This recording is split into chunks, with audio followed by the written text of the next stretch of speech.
C'est quoi la plus grosse fausse conception que les courtiers qui commencent ont? Que c'est facile. Qu'est-ce que ça veut dire?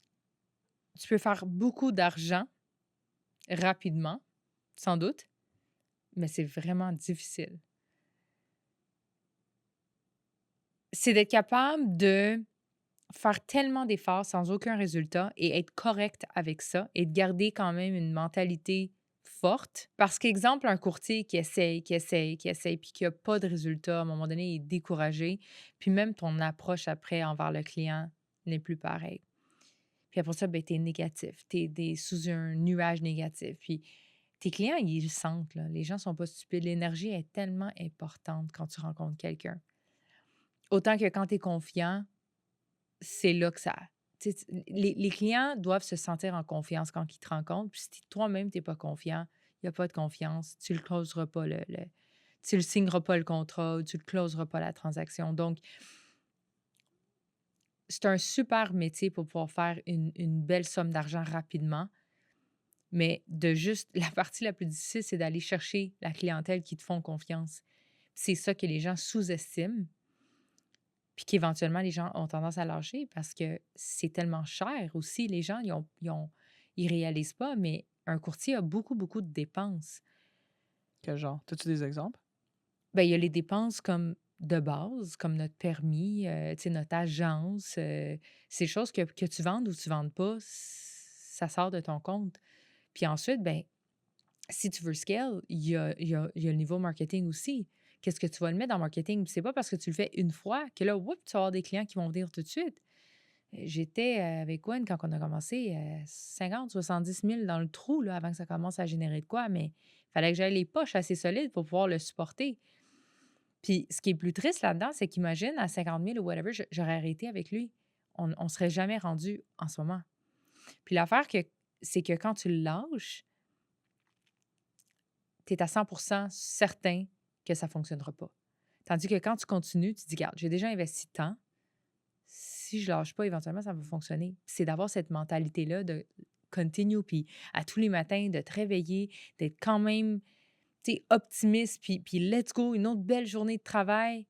Quand ton compte est comme sur la ligne de crédit, puis les cartes de crédit sont loadées, puis c'est quelque chose, là, mentalement. Puis aujourd'hui, je dirais que les courtiers qui réussissent le mieux, c'est les courtiers qui ont réalisé que, oui, faire l'argent, c'est important, mais de maintenir une hygiène de vie très santé.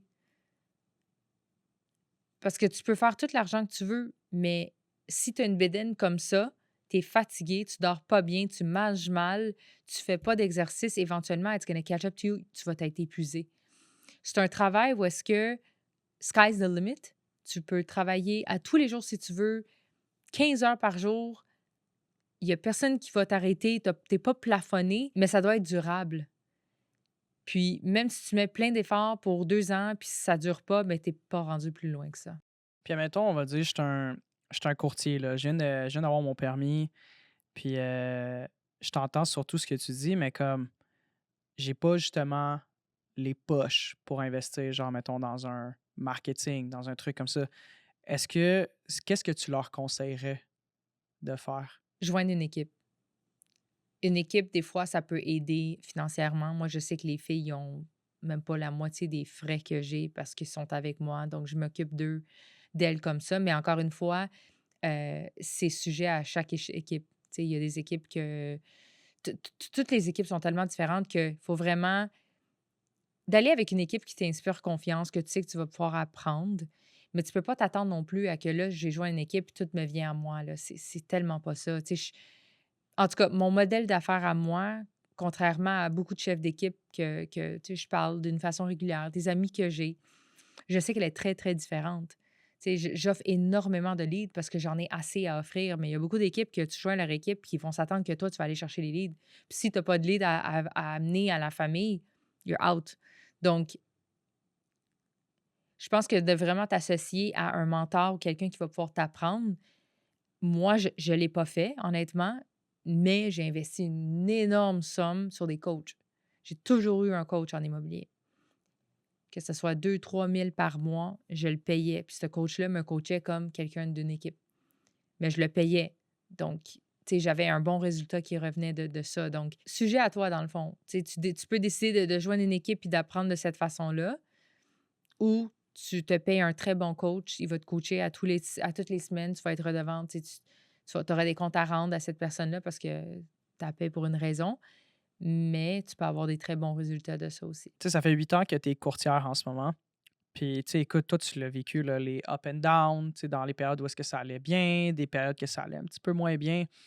Est-ce qu'il y a une leçon dans ces 8 ans-là que tu as vécu que même à ce jour, tu respectes encore?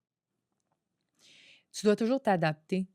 Donc, oui, effectivement, j'ai vécu des marchés où est-ce que c'était très favorable pour un acheteur, des fois un marché très favorable pour un vendeur, un marché où est-ce qu'on avait plus qu'un an d'inventaire sur certaines propriétés.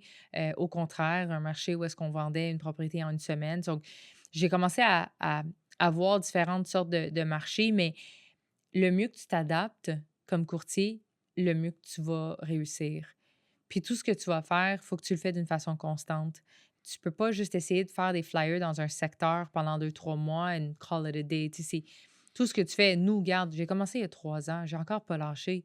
C'est pas parce que je cherche encore la business, j'en ai assez, mais tu sais quoi, là, je le maintiens. Puis ce qui est de plus en plus difficile à s'adapter, c'est que là, tu vois, je peux juste imaginer même les courtiers avant, dans mon temps, qui n'avaient pas l'Internet. Donc, qui arrivaient à la maison d'un client Ah, ça doit avec être un tough. gros livre, avec tous les listings. Tu sais, aussitôt Mhm. qu'il y avait une nouvelle inscription qui sortait, il l'imprimait au bureau, il le mettait dans son cartable.